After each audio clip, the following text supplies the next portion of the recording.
Thank you for tuning in to the Practical Preservation Podcast. Please take a moment to visit our website, practicalpreservationservices.com, for additional information and tips to help you restore your historical home.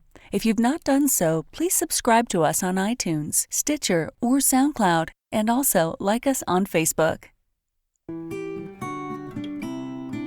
Welcome to the Practical Preservation Podcast, hosted by Danielle and Jonathan Kepperling. Kepperling Preservation Services is a family-owned business based in Lancaster, Pennsylvania, dedicated to the preservation of our built architectural history for today's use as well as future generations. Our weekly podcast provides you with expert advice specific to the unique needs of renovating a historic home, educating by sharing our From the Trenches preservation knowledge and our guests' expertise, balancing modern needs while maintaining the historical significance, character, and beauty of your period home. Today on the Practical Preservation Podcast, we have Jobie Hill with us from the Saving Slave Houses organization. Jobie, thank you for joining us. Yeah, thank you for having me. Okay, so tell me a little bit about your background.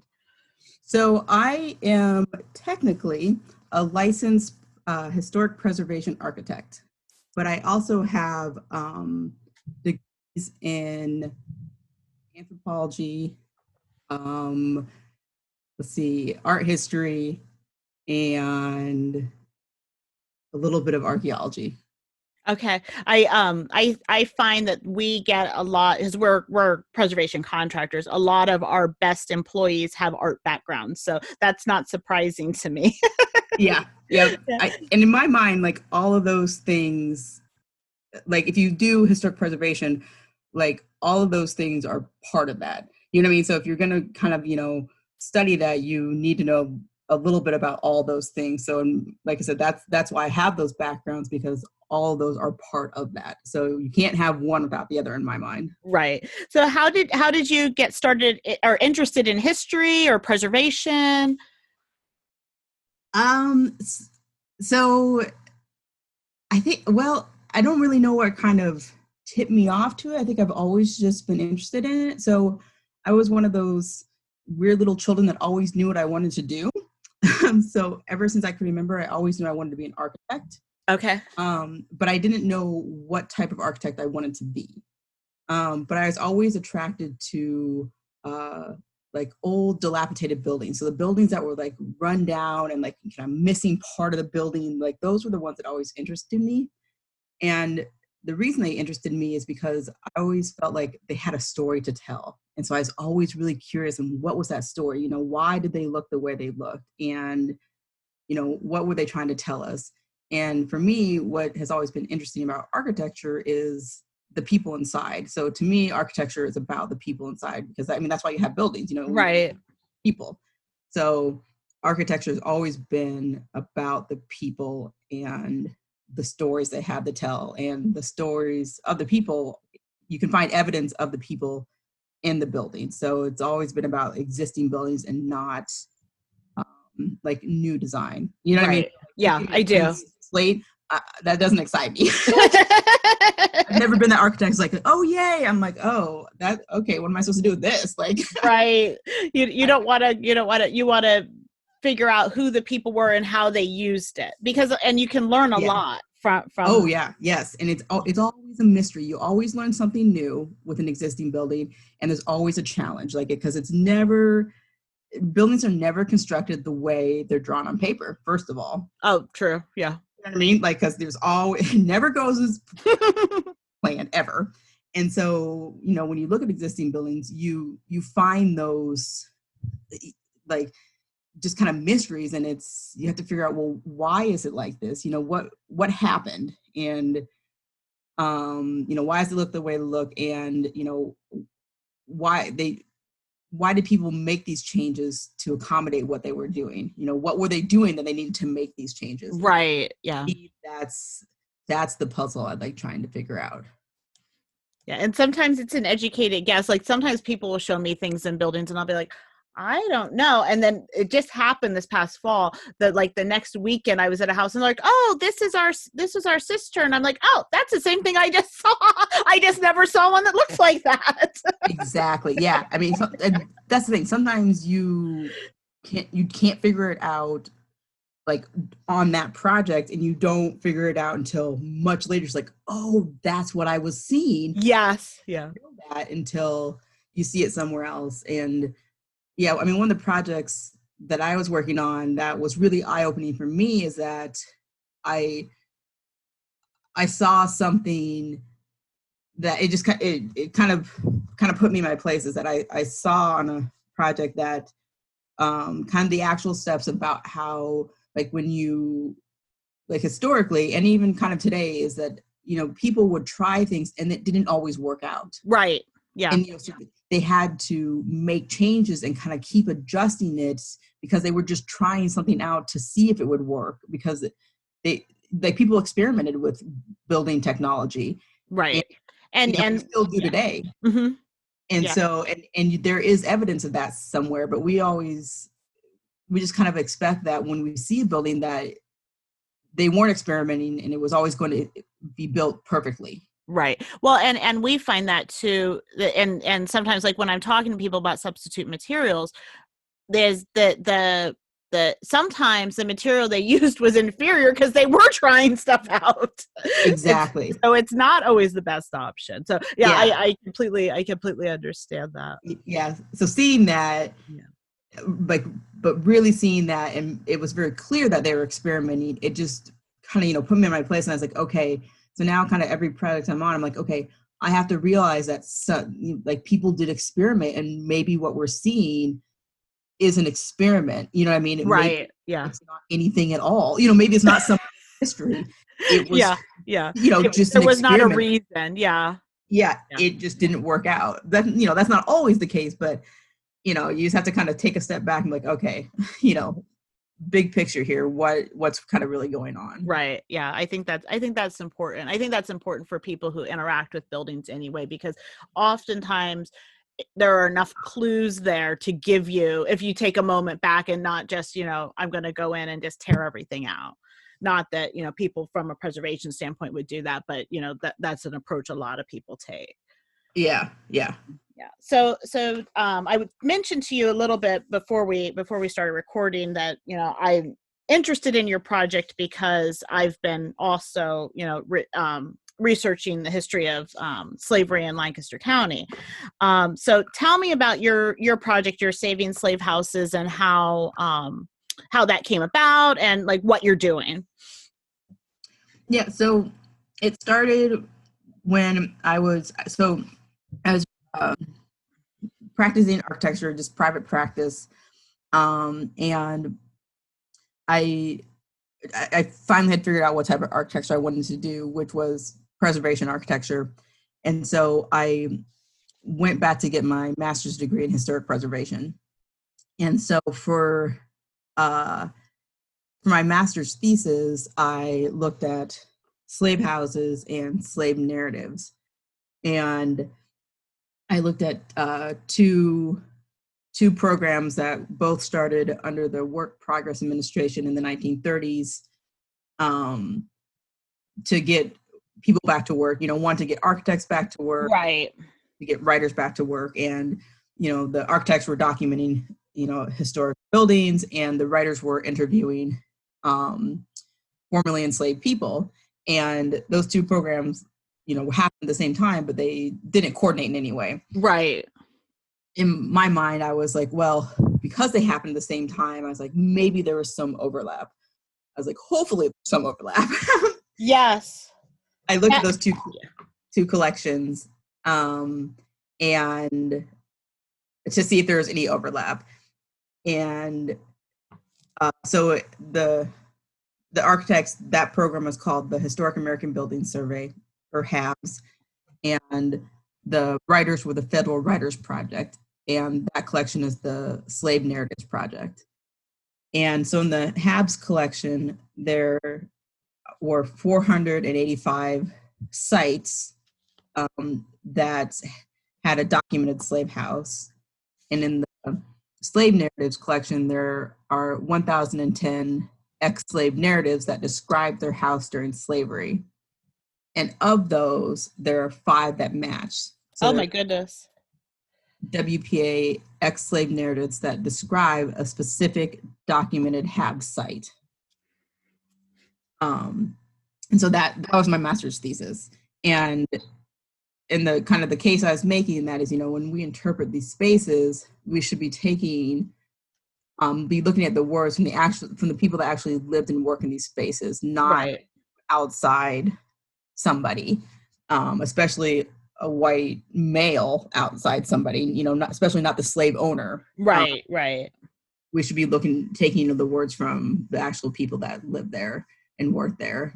Even though, with the slave narratives, they're, you have to, be careful when you're working at the collection for various reasons, but still it's much more accurate than, like I said, from the slave owner's perspective. Right. Yeah. Yeah, I could imagine there was probably, were you finding that when you say to be careful, were you finding that there was some editing or is that what you mean by that? Yeah, so like the collection as a whole, so like the Federal Writers Project, like I said, it was to get people back to work, but the program itself was, like the hiring was discriminated, they discriminated. Yes, right. Hired, the way they framed some of the questions were like biased and like racist. So, but some of them, but not all of them. And so like the ones I was looking at were pretty straightforward and weren't necessarily threatening to the person being interviewed. Right. They were just, like, where did you live? Who are your family members? And, and things like that. So they could be truthful answers without being threatening to the person being interviewed. Right. Some other questions like, was your, how were you treated? Was your slave owner nice? Things like that could potentially be threatening to the, right. Like, was your overseer poor white trash? Those questions like that, right, biased, and so those could be seen as threatening, and so those probably were not answered as truthfully, So, but those aren't really relevant to what I'm doing. What you were looking at, yeah. Yeah. So like I said, just and yes, like you said, some of the narratives were changed, and when you go through the collection, you'll see that there are 2 different narratives from the same person, and they're drastically different. So it's up to the reader to decide which one it was accurate, and it's pretty obvious. I mean, it's not hard to figure out. So yeah. That's very interesting. And those, I know I'm familiar with the HABs. I go on there fairly regularly. Are they both on the Library of Congress, like in that collection, if somebody was looking for that? Yes, they are. A little fun known fact is that HABs is the only WPA program that is still in existence today. Oh, I did not know that. Yep, all the rest of them were, like I said, those programs were created to get people back to work, so I think they were meant to be temporary programs. Right. But HABs I don't really know why, but that one stayed around, and it has since expanded. So now there's HAIR, which looks at engineering, locations and I guess objects, and then there's HALS, which looks at landscaping features. Yeah, so they've even expanded, but yeah, it's the only one that is still in existence today. Very cool. Okay, so you started kind of with your thesis, figuring out how you could use the 2 programs and kind of find that overlap, and then where did you go from there, or what? How did you kind of start to organize yourself? So why it's important that HABs is still in existence today is that when I was in school, part of the program, the requirements was you had to do an internship somewhere. And so I did my internship with HABs over the summer, summer architect, for 2 summers. And while I was there, one, I had access to their collection, so I could do all my research when I was there. But also, when I was there one of the summers, one of the architects, asked me, they said, well, how many of these structures have you actually seen? And I was like, well, none, because, I'm doing archival research and trying Right. to drawings to identify the sites. And they said, well, because they're based in Washington, D.C., they said, well, there's some in the area, we should go out and see some while you're here. I was like, okay, great. So we went to some in Northern Virginia, and it was just a life-changing event. Actually visiting one of these structures and actually standing inside of it was so much different than seeing a picture of it. Right. The Habs photographs are amazing because they're done by professionals. And they really capture a lot, but it's not the same as actually standing inside of one of these structures and being able to touch. And I could see that being an experience, definitely. And thinking so of the history. So once I graduated, so I did some documentation with them, and then once I graduated, I just found ways to keep doing the documentation. But also when I got out of school, there was a job opening at Monticello. They were looking for an architect that knew about slave houses. I was like, oh, what are the chances? Right. So I immediately went to go work at Monticello, and for the Mulberry Row project. So, all the restoration work they did at Monticello, focusing on the enslaved community there and their spaces, I was hired specifically for that. And in order to do my job well, with that, you need to be doing research, but there is no place to go to do research for this. Right. Besides the Habs collection, but again, looking at the pictures, you can't gather details from looking at a photograph. It doesn't have measurements. It doesn't have, it's just a photograph. You know what I mean? You can't really extrapolate anything from that. Right. In order you don't get the details either. Exactly. I can't do architectural drawings or construction documents from a photograph. Right. So in order to do the research I needed to do, I needed to be going out and seeing these structures and gathering the information I needed. And so I needed to be doing the field work anyway. But also I knew it was important to do the field work. And so, like I said, so I was doing it in my free time because I knew it needed to be done, but it was also, I needed to be doing it for the work I was doing in Monticello. Yes. So, that really, that makes sense. And it also, provides authenticity. So I'm not as familiar with the Mulberry Row project at Monticello. Is it, were the buildings there, or were you having to reconstruct them? Yeah. So, what Mulberry Row is, so Monticello was like the main house, Jefferson's main house. Yeah. And right next to it was like a road called Mulberry Row, and it had around, over the span of Monticello's history, it had around like 30 different enslaved buildings on it. And so I had to do architectural drawings of all those buildings. Okay. 2 of them we did actual reconstructions of. Okay. Reconstructions. One we did a restoration of, because one still survived. No, sorry, 2 still survived: a stone stable and a stone workman's house.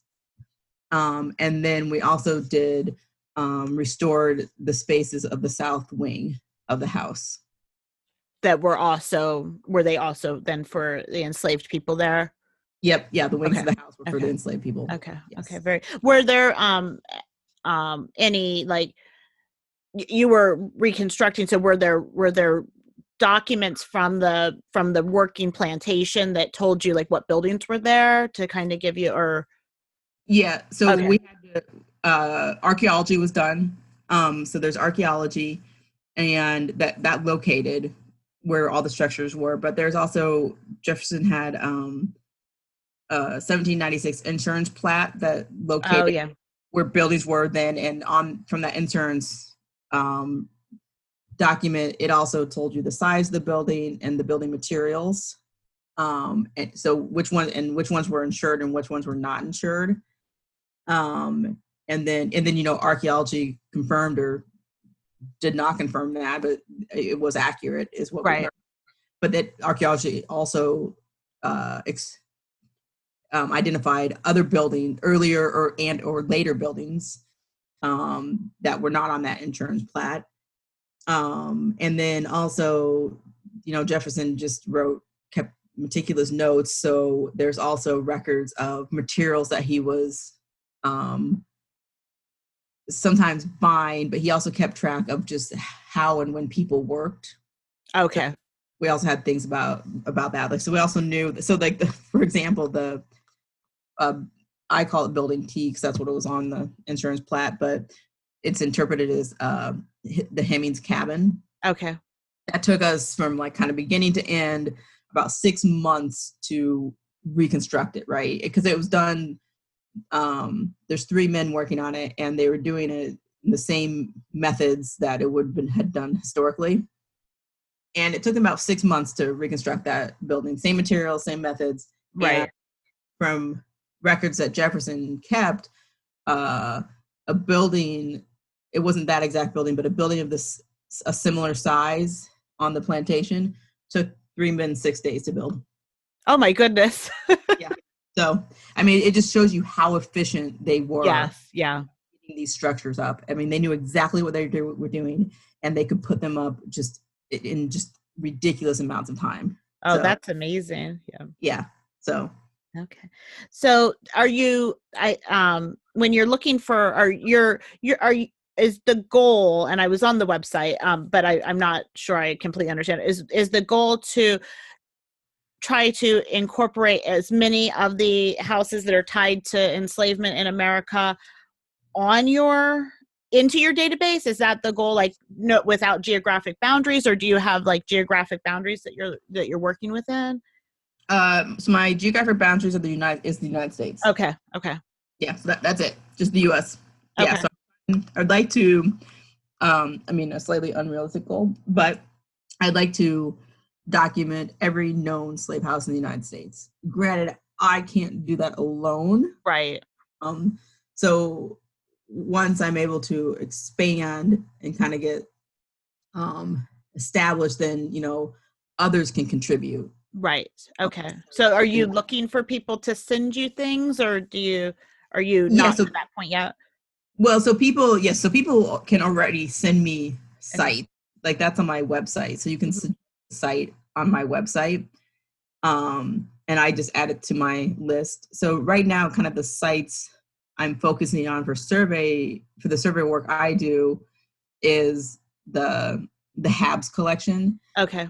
Because there's never been a national survey of these structures. The closest there was Habs. That wasn't intentional, but they happened. Right. Yeah. National survey, and they happened to capture slave houses. So that's the closest we have, and it was done in the 1930s and 40s.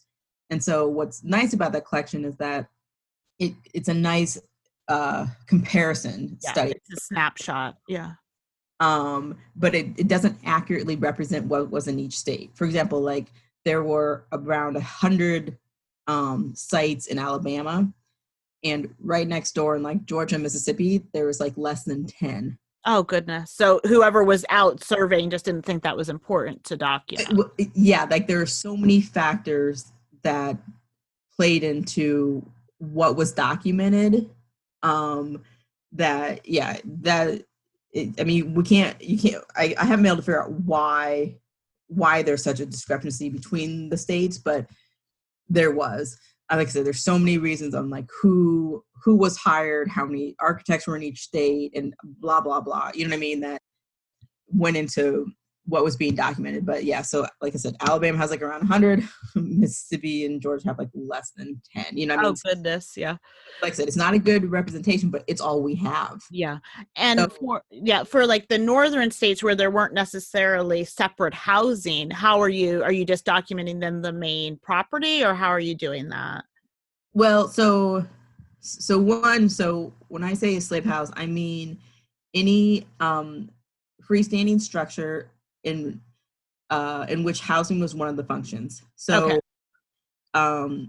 Because enslaved people many times didn't have just a separate house to live Right. in. They lived in the same space they worked in. So that's especially true of like kitchens and wash houses. Like if you were the cook, you lived in the kitchen. Right. Like you did not have a separate house because like cooking was just a 24/7 job. So you were always cooking. Right. And same with like doing laundry. So like, that's why buildings had loft spaces. That's the loft space was the living space. Right. Yeah. And then, and the main floor was a workspace, but also a living space.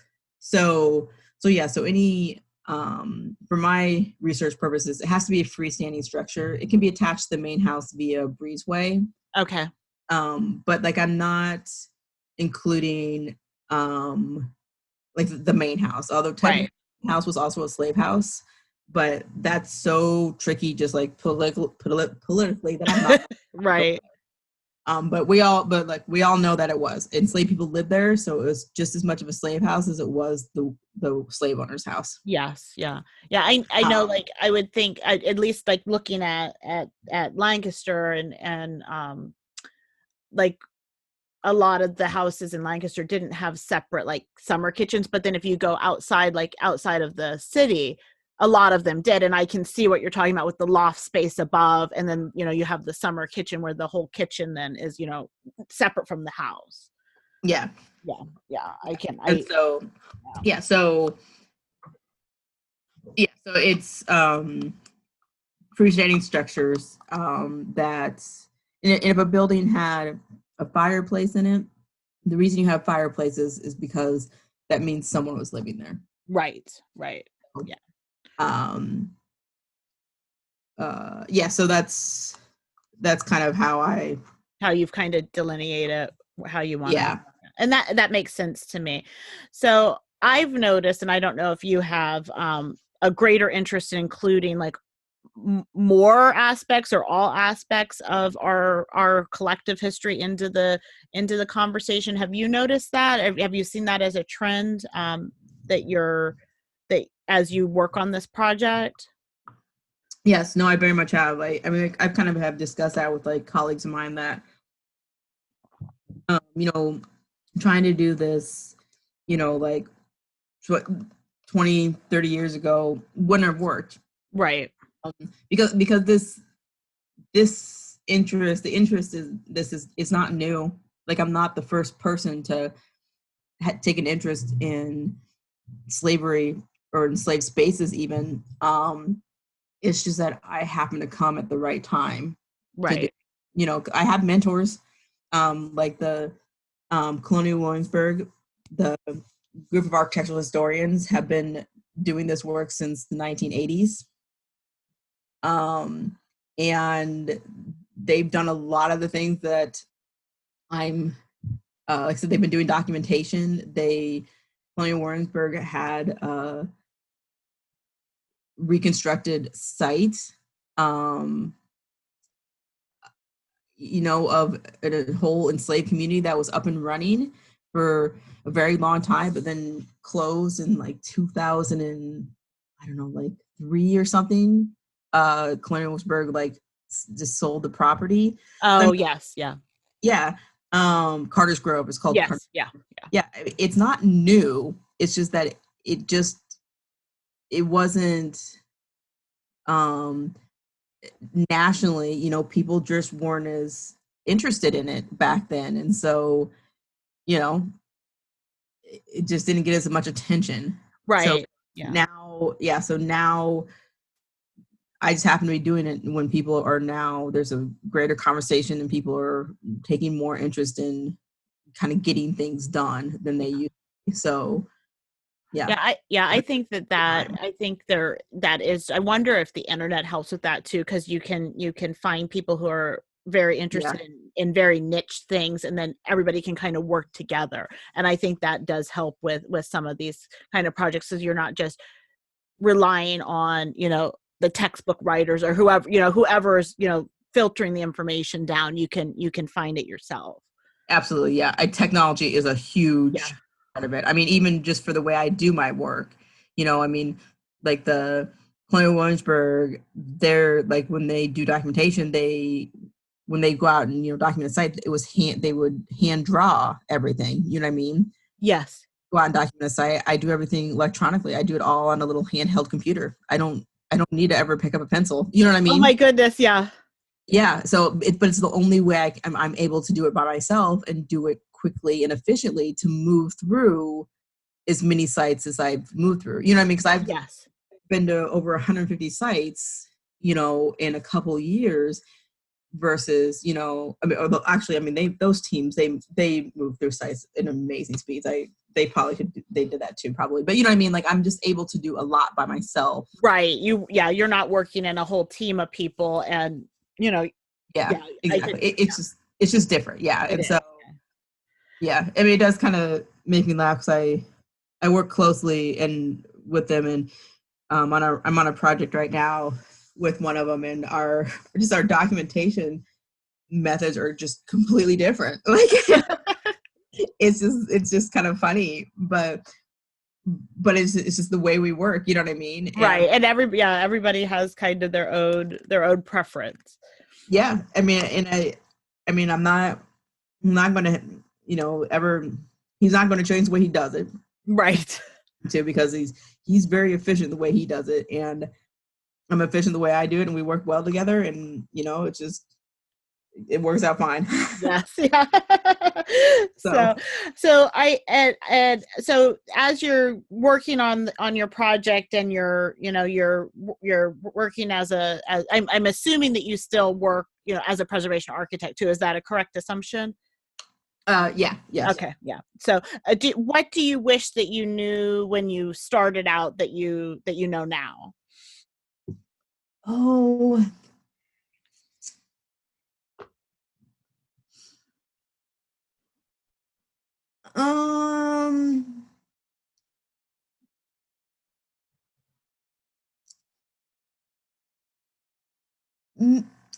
maybe kind of about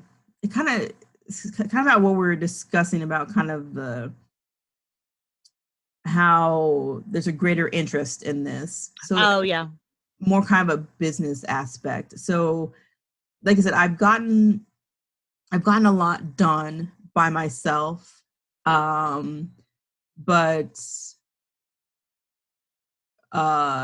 it would be better if there was a team. Yeah. But because I've started by myself, it's not easy to then bring other people on. That's true. Yeah. And it's hard to kind of relinquish some of that those tasks, because you have your system. Yeah. Yeah. I think that's pretty typical. Yeah. So kind of what I'm doing now is kind of transitioning. I mean, essentially kind of what this is turned into, or what I guess kind of has to turn into, kind of the next level is like a business in a way. I mean, for me, it'd be a nonprofit, but is taking it to the next level of how do you bring other people on board, right? To help out, because it's one thing to do things by yourself, but when you bring other people on, it's a whole nother animal. It is. Yeah. I think that's a struggle when any organization does that transition from just the founder to, kind of growing and figuring out how to do it. I think that's pretty typical. Yeah. So that's kind of where I'm at. So I guess it's not really kind of what I wish I would have known. it's kind of more, I kind of wish I had more experience in that. You know what I mean? Yes. Yeah. I do. But I guess the only thing I guess I could have done is had another degree in it. Well, What I and tend to do. sometimes it's easier just to jump in the deep end. True story. Yeah. So, there's times where I because my degrees are in business, and there's times where I'm like, I don't know, like we just have to make a decision. yeah. So I mean, I don't know if another degree would have helped me right now, but probably not. But right. It might make you make you feel a little better, but I don't know if it would help. Yeah. So would you also say that that's your biggest challenge, or do you feel like you have another a challenge that is another challenge? That's one of them. That's definitely one of them. Another one is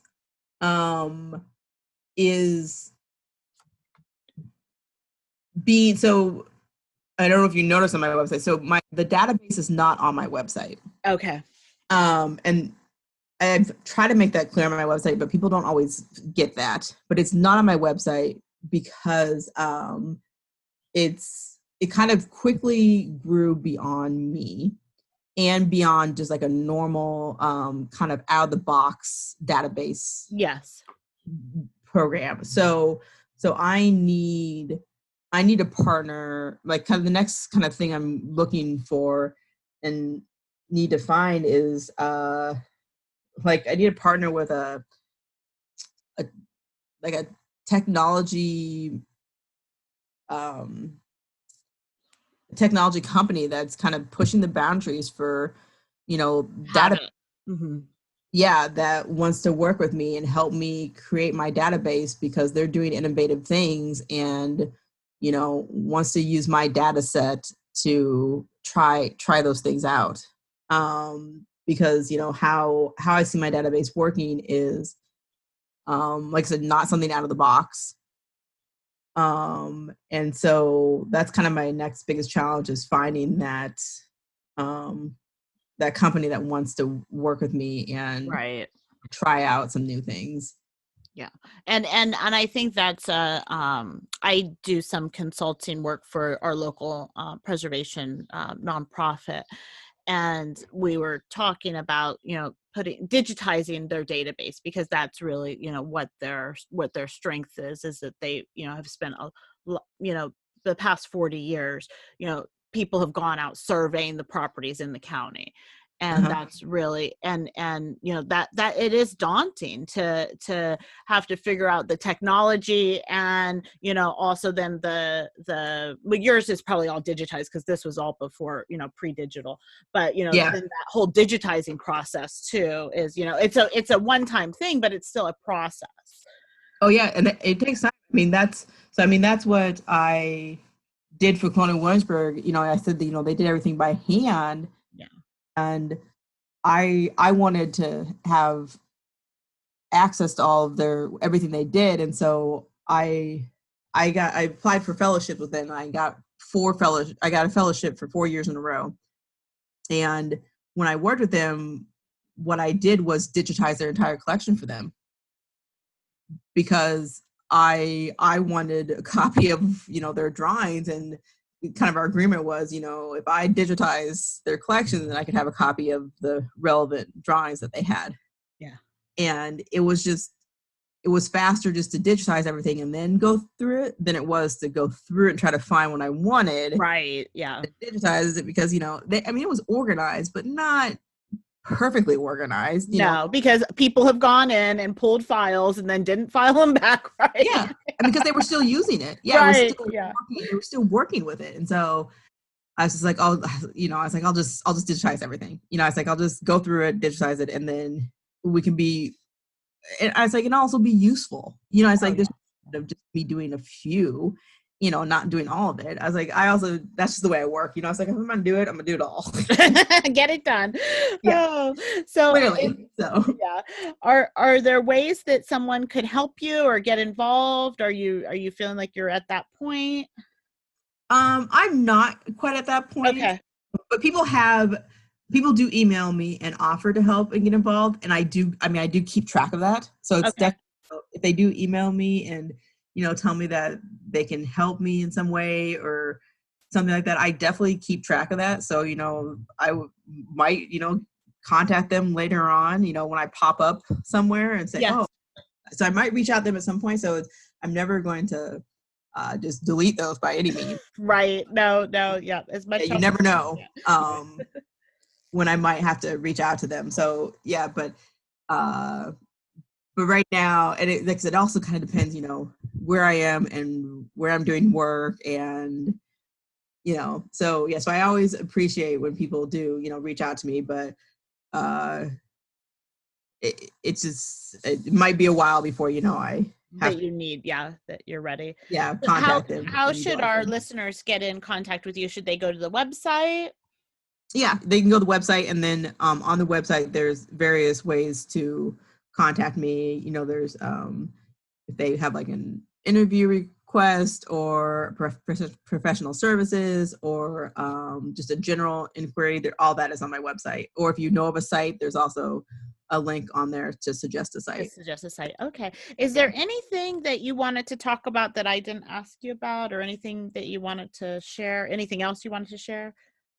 I don't think so. Okay, well, very good. Thank you for being on the podcast today. I appreciate it. Yeah, thank you. Thanks for listening to the Practical Preservation Podcast. The resources discussed during this episode are on our website at practicalpreservationservices.com/podcast. If you received value from this episode and know someone else that will get value from it as well, please share it with them. Join us next week for another episode of the Practical Preservation Podcast. For more information on restoring your historic home, visit practicalpreservationservices.com.